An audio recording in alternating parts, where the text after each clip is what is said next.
Oh, the love of being here by the stream, common and familiar grounds to be sure. But, cold or not, just knowing that I'm here calls for more gratitude than I can express. I promise to never take for granted some commonalities, as the sound of the stream, the birds saying good morning even though they have to compete against a dog in the distance, or, for that matter, the chill wind on my face. I will not take these things for granted. Being flat on my back for days was no fun. The outcome was always in doubt, and when forced to look at one's own mortality, I was also forced to come to grip with certain realities.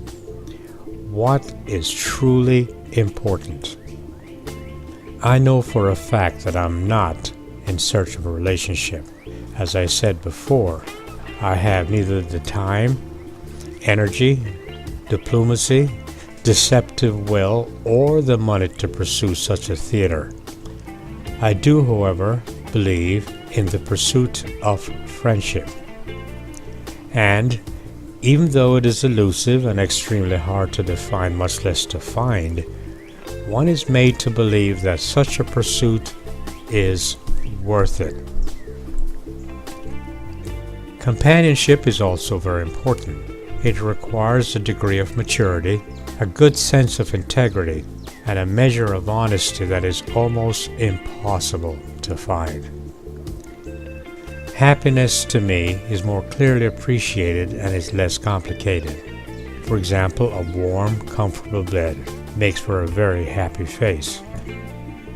Happiness to me is water in satisfying thirst. Happiness is a kind voice in the dark asking about your feelings. Well, you get the idea. In my pursuit of happiness, what had no merit at all to me was massaging hate ideas. To me, hate is a waste of time. But I am not so naive that I do not understand and appreciate the value of hate. It is therapy for many people. It is the glue that binds for many religions and organizations. It is the rally cry for political expediency. It is as American as you can get. Recently, I was in the company of some people with one thing in common: their hatred for the president. Their hatred was so blinding that they were advocating some rather bizarre ideas based on such a hatred. For example, one woman was convinced that had we had a law in place to restrict certain people from voting, the president would not have been elected, which is why she's working feverishly to get voting restriction laws in place right now. One man was very upset because in his mind, the president wants all Americans to have access to the country's limited wealth and health benefits.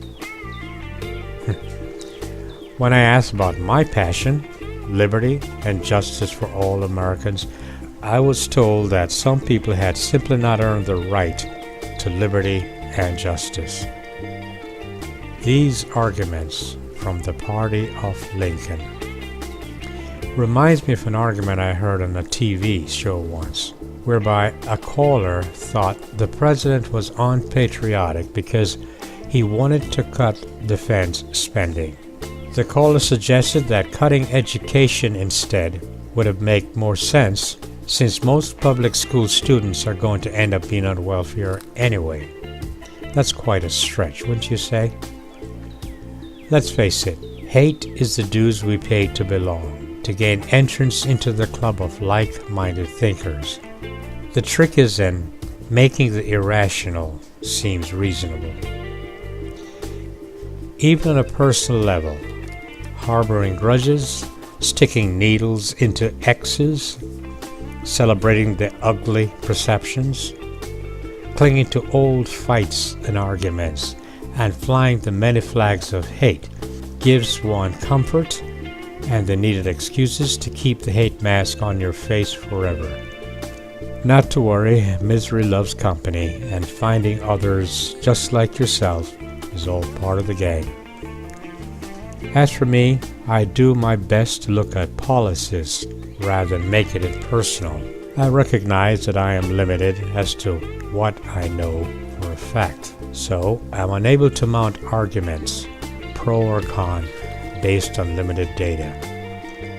I know that hate is far more entertaining and fun than any discussion based on love and helping fellow human beings. It's fun to say, let the unfortunate fend for themselves. Let them go out and get a job. Such a statement will almost always win an applause. But here I'm wasting time talking about what is a waste of time. Oh well. You're free to cling to those ideals that help to define who you are. And I, in turn, will continue to do my best in pursuit of simple pleasures as I practice forgiveness and love. Life is good. I am alive.